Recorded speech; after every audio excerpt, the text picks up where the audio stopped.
Hey guys, this is going to be a video for those of you trying to mend broken hearts. I recently got some comments and messages in particular that really touched me, and they were about people going through divorce and breakups. And you know, I always like to reinforce that I'm not perfect, and I like to relate as often as I can. And so a few of these messages just really touched my heart. Some of you use ASMR to get through heartbreak, and I think that that's really wise, and I think it's a healthy choice. And I realized that maybe I have a couple insights that might be helpful on how I got through my divorce. It may come as a surprise that I'm divorced. I don't think I've spoken of it very often, if at all. And I think that's because it's something that's really behind me. But at the same time, it doesn't mean that it sounds very nice, does it? It's hard to say I'm divorced. I've failed at a marriage, but that's how it feels. Or at least it's how it felt for a while. Just to give you a little bit of background, I started dating someone when I was 18, just turning 19, and he was so nice. And I had been through a lot, and I dated a lot, actually, but you know how it is. It's sometimes all you want is to feel like there's someone kind, like there's somebody who will be there. And this person, he was a kid just like I was. He was almost exactly the same age, and we began to date and really, really care for each other. But he actually lived across the country. He was only in my city for the summer, and at the end of summer, I don't think we were ready to stop being in each other's lives, so we did long distance for a while. I was in college, so it was about a semester, and we would visit. But he came from a very religious family, and when we decided that we wanted to try to move in together, have him move up to where I was, because he preferred to move. He was from Arizona, and he didn't like it much, and so we decided we would be here. His family put a lot of pressure on us then to become engaged and be married, because they believed that otherwise we would be living in sin. And so I think I got really swept away by all of it. You know, I was still a kid, really. And the problem was we weren't the people that we would become. Not yet. And deep down, I think I knew it wasn't right, but I couldn't ever quite put that together, because all I had ever wanted in my life was a home and a family that felt safe and stable and loving.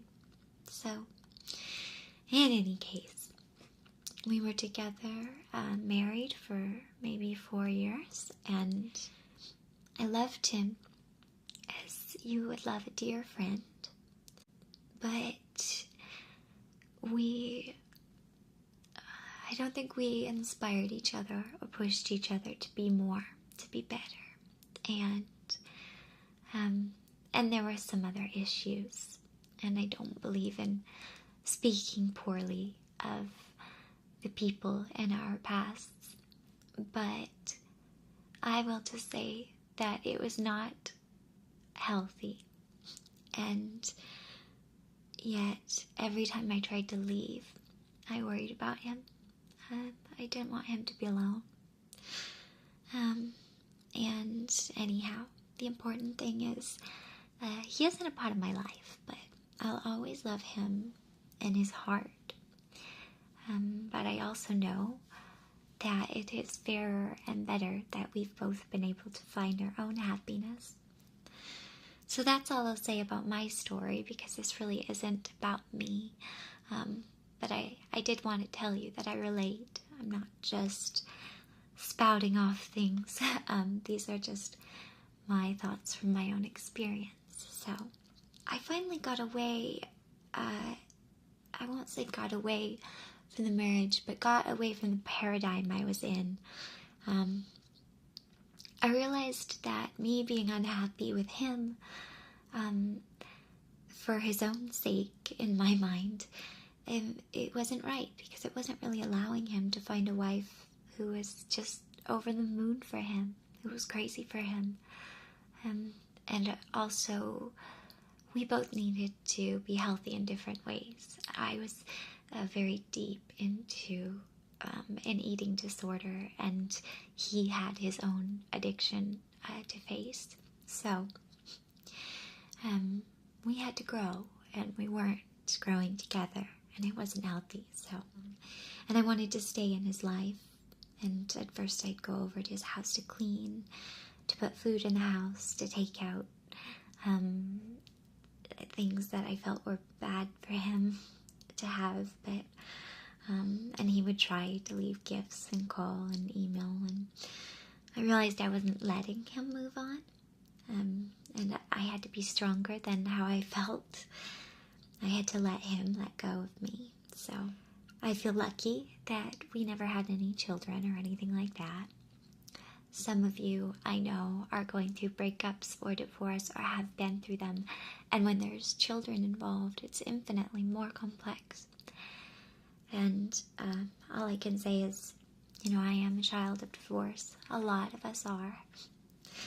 And the one thing, the only insights that I can give from that perspective is, you never make kids deal with adult issues.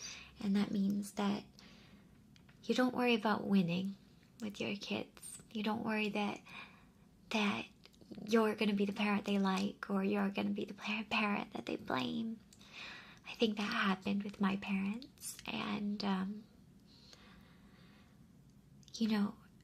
a child has the capacity for both parents and for step-parents even. And if anything, that capacity, it just grows.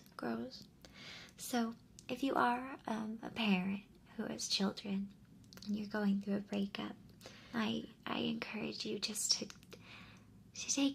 take some faith that your child will love you and love you and love you and love you. So don't worry about winning them over. Don't worry about trying to explain everything in a way that will make you seem sympathetic, because they love you already, and you don't even have to try. You just have to love them too. So, but like I said, it's not as if I have experience being a parent, so that's really all I can offer. But here is the advice that I can offer from my experience, and I hope will be helpful. So, the very first thing I say is heal your heart. Your heart is what needs you most right now. And some great ways to do that are to pick a passion project. That sounds kind of nice. Pick a passion project. Working with charity was really big for me and going through my divorce, because It was an outlet to feel good, but it was also something to do. It's something to do with your mind and your hands. Ask for the help that you need. Take people up on the help that they offer. That's a hard thing to do. A lot of times people offer, if there's anything I can do.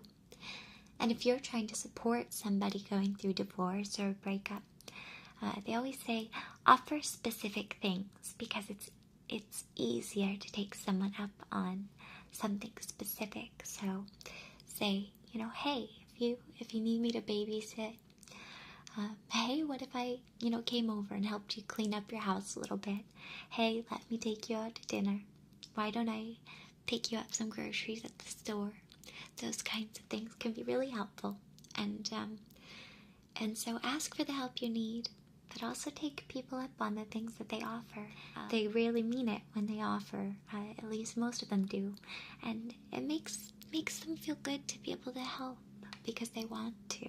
Something I really found a lot of comfort in was this idea that I would plan out my perfect day from the time I got up to the time I went to bed. What would my perfect day be?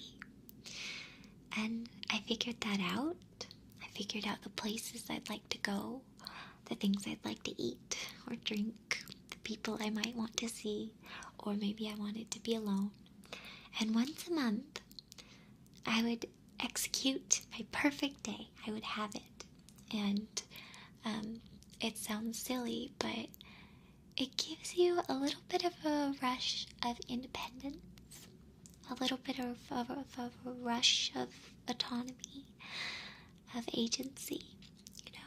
You get that rush of knowing that, hey, I can actually do whatever I want to do.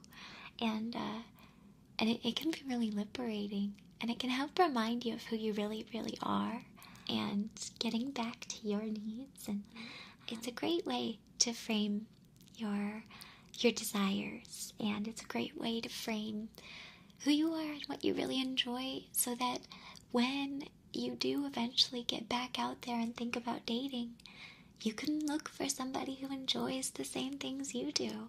If you like to go to museums, if you like to spend the day at the ballpark, if you like to be more athletic, if you don't, if you like to be really cozy and go see a movie and get a big bag of popcorn, you learn what are the perfect things for you, because it will help you in the short term, but it also can help frame who you are, what pace you like to live your life at, what activities you enjoy, so that you'll have all these great ideas, all this great energy, and a lot of insight into yourself when you do finally get back out there and you want to date, you want to love. So the next big thing is to let go of the idea of failure, and that's hard. It's really, really hard. I say that divorce can be the most courageous thing a person does. And don't worry about justifying it by tearing down your ex. I know it's easy. The easiest thing to do is to say, my ex was terrible, man, I dodged a bullet. It can be helpful. I'm not saying it's not human. And once in a while, yes, you need to vent. You need to recognize and even celebrate. Maybe there are things you're getting away from. But don't let the source of your recovery be someone else's demise. I can promise you that you'll come out a lot stronger if you get past it in a way that has more to do with your self-worth and less to do with your ex. And so I say seek help for any speck of abuse. If there has been any kind of abuse, get safe. Get safe first. Don't feel bad for keeping your information private, for moving in with friends or family, or even getting legal support. I hope and hope and hope that nobody listening to this is in that situation. But if there's any kind of abuse, even if it's I've had a little experience and have known some people who have gone through breakups where the other person will try to manipulate and draw you back in and draw you back in and draw you back in, and that in and of itself can become quite abusive too. So whatever it is, just get safe and get help. Get help, and I really advocate professional help, because not only does it give you someone to talk to if you go into therapy, but it lets somebody else determine if there are other things that you need to be thinking about to really free yourself. Now, that's just in the case of abuse, but therapy, or at least a lot of support from some really good listeners in your life, is so important either way. And again, I do think that listening to, calming things can be helpful too. So, but at some point you have to have a voice, and you have every right to have a voice and talk your way through some of it. Huge piece of advice. I don't have Facebook or things like that personally. Obviously, I have social media for my ASMR channel, and I have all of you guys, but detox from Facebook. Get off Facebook for a while, even if it means, keeping your account. If you could do that, I don't know what's possible in terms of, suspending your account or whatever, but even if you just have to have a friend change the password for a while for you, and other kinds of social media, it is so hard already not to compare yourself to others, but Facebook makes it so much harder. And this is something I've learned from my friends and watching my friends go through breakups and things like that. First of all, we can go on Facebook or whatever. I know Facebook isn't necessarily the hippest one, but I think it's the biggest still. And you can see your ex, and whether you want to or not, you're human, and you will check in on what they're doing. And not only that, but you see other people, and you see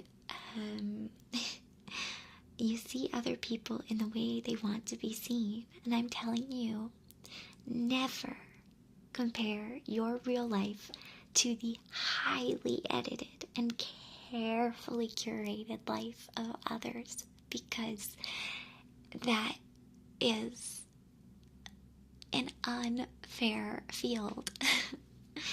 Think about the things you post. If you have like a Facebook, if you have a Tumblr, you're posting probably the happy days or the happy parts of your days, It's really easy. I hear friends who I know who really are such impressive, wonderful people, and they talk about how they see other people on Facebook and think, how is this person always so perfect? Wow, where are they getting all the time to do this and that? How come everything goes so well for them? And it's like, that's just what they're choosing to, to put out there. So yeah, if you're looking on Facebook, first of all, even if you promise yourself you're not going to look at your ex and what they're doing and what they're saying and reading into it, you will. Or you'll see your ex interacting with friends. It's hard enough going through a divorce or a breakup and sort of figuring out your social landscape. That can be really, really, really hard. And most of the time you have friends as a couple, and how you deal with that takes a lot of strength to get through already. So, and on top of that, you don't need to see people's wedding pictures, or you don't need to see people's perfect little Valentine's Day dates or whatever. Not when you should just be focused on yourself for a while. So I recommend, just detox, and a great way to do that is just go to someone who you really trust and say, I need you to change my password, and you can give it to me in a month or 2 months or whatever it is, and hopefully that will help a little bit. I want to say that this is jumping a little. I always say that makeovers are the best part of the movie. I'm a sucker for a makeover scene, even if it's a bad movie. I mean, well, I don't know. I guess I don't watch a lot of super girly movies all the time, but if there's a makeover, I love it. So I say get hot. go get hot. Somebody is out there waiting to fall in love with you. And of course, I want to say they'll fall in love with your personality, but nothing feels better than feeling good about how you can present yourself. And I know that things in my divorce, I mean, my marriage was in such a bad place for so long that I had just let go of any confidence and esteem, and I was such a slob. I didn't have any clothes that didn't have holes in them. Seriously. None that fit. I really didn't have much, and I'm not saying you have to go out and magically drop a bunch of money on clothes or any kind of products, but just find ways to feel good about yourself. Get a haircut. Change your hair color if you want. There's a reason people do it. It feels good. And, ask a friend. Sometimes of the opposite sex, it can be helpful to say, hey, somebody come shop with me, come help me, come, help me figure out what should I do. I know there have been a few times in my life where I've had guy friends say, help me out, like, I need a haircut, I need some clothes, like, what do I do? And it can be really fun. So again, this is another way, ask for help, but it can be super fun, and little things you can do. Like I said, you can get a haircut, and maybe get some new clothes. If you want, you can start to work out, but you could also, reassess your nutritional goals. But whatever it is, think about it and think, you know that inside there's like this really hot, attractive person who is, eventually going to be ready to go out and rock someone's world. So, prepare yourself. Sometimes taking better care of your skin and teeth can be really helpful. Those are two things that, your teeth and your face, your smile, those are so important. I know I have a role play about skincare, and I have some other videos about skincare and stuff, and so it's always worth just going a little bit extra. Just adding even 5 minutes a day to your routine can make a really big difference, and that can make you feel a lot better. So I always say, pick a crazy cool hobby, something really cool. And this is kind of like how I said, plan your perfect day. Sorry, there's a dog barking. He's very excited about this topic, I guess. Anyhow, pick a cool, weird hobby that you've always thought of and never done. And I know this is gonna seem midlifey or whatever, but seriously, if you want to learn to play the drums, if you want to learn to play guitar, if you want to learn to to protect yourself through martial arts, if you want to learn to craft something, go for it. Do it now. If you want to become a race car driver, you can seriously, there are schools like where you can learn, rally or karting, stuff like that. So do it. Pick something, horseback riding, something that you're going to not only be able to do, so it doesn't have to be something expensive. Sometimes some of those hobbies I mentioned can be, but there are plenty of things that you can get into with really not much cost, or things you can get back into that sometimes we let go of when we're married or in long-term relationships, especially if we're maybe not with the perfect partner. Maybe some of the things we love doing we suppress a little bit, but now is your chance to go back to that. So if music is your passion and you love going to shows, or if cooking is your passion but maybe your spouse or your ex didn't really appreciate it, learn to do something cool, because it will make you feel so powerful, and it gives you something great to talk about when you're meeting new people. And again, it just reasserts that this is your life, and right now it's all about you. I don't care if that sounds cliche and selfish. It's you got this, and you now have this chance to do something cool. So go do it. Just do it.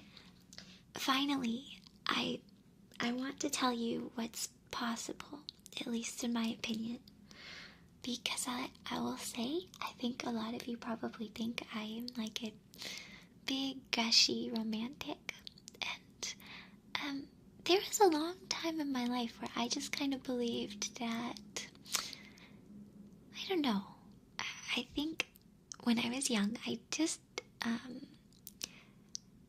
I dated and dated all the time, and it was always just for fun. I was never serious, and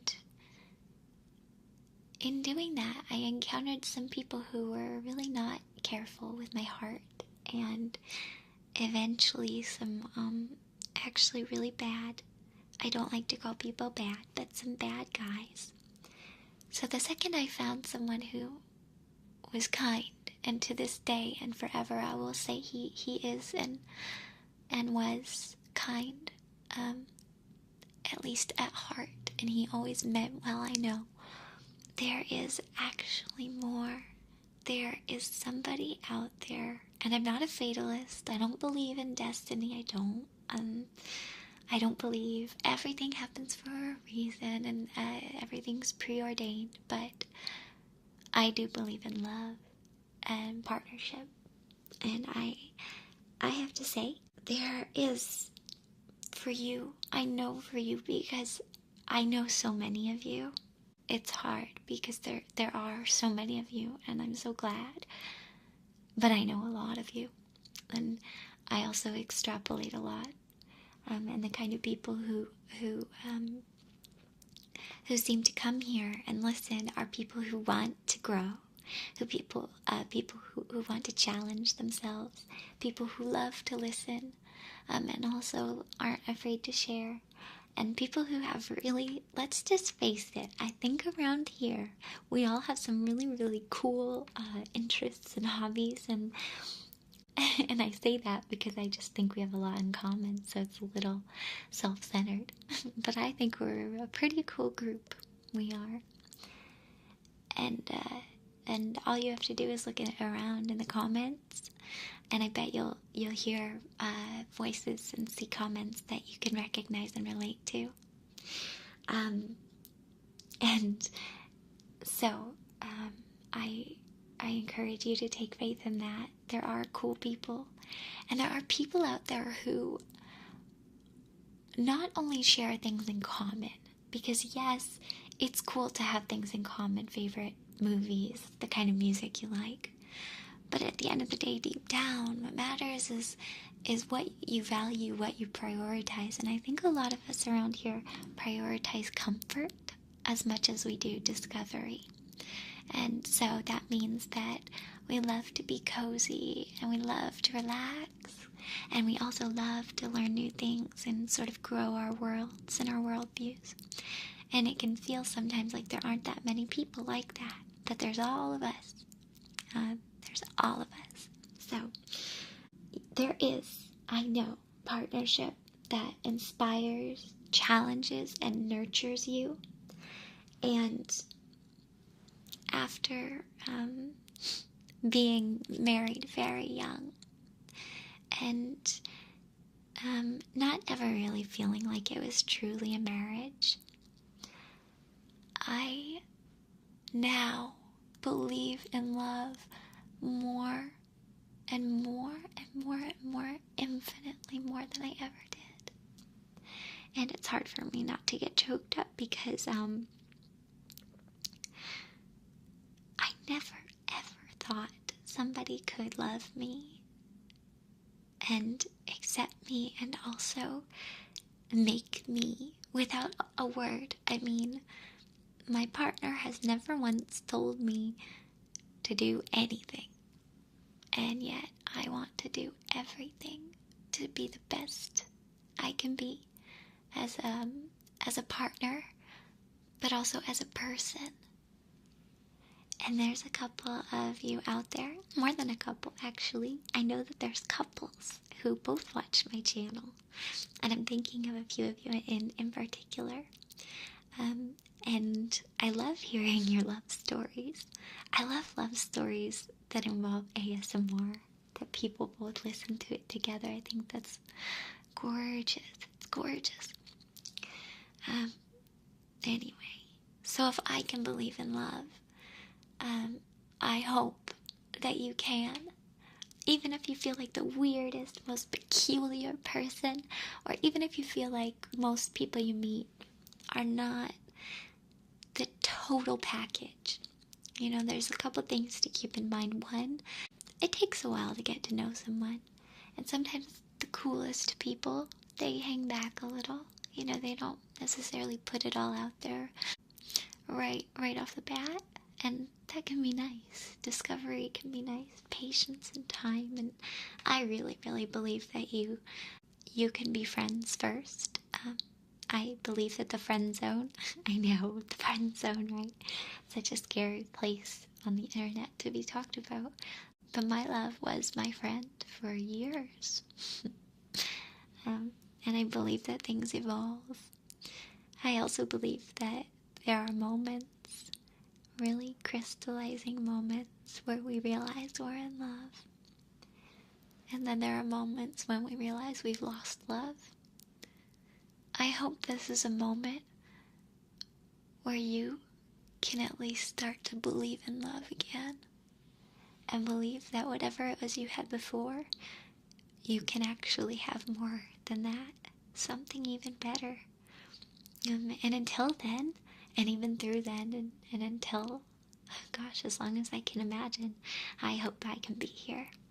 And I hope that you can find strength in the community and in your friends, and we're here for each other, aren't we?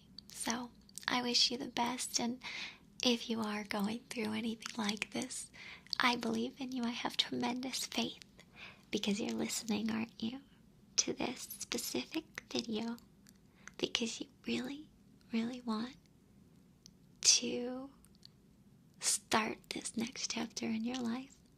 And I think you're gonna ace it. I do. So, the very best of luck. But I don't believe too much in luck. So more than that, I wish you the very, very best in love. Give people a chance. Don't expect perfection. Instead, look to people as whole people, and they'll see you as a whole person.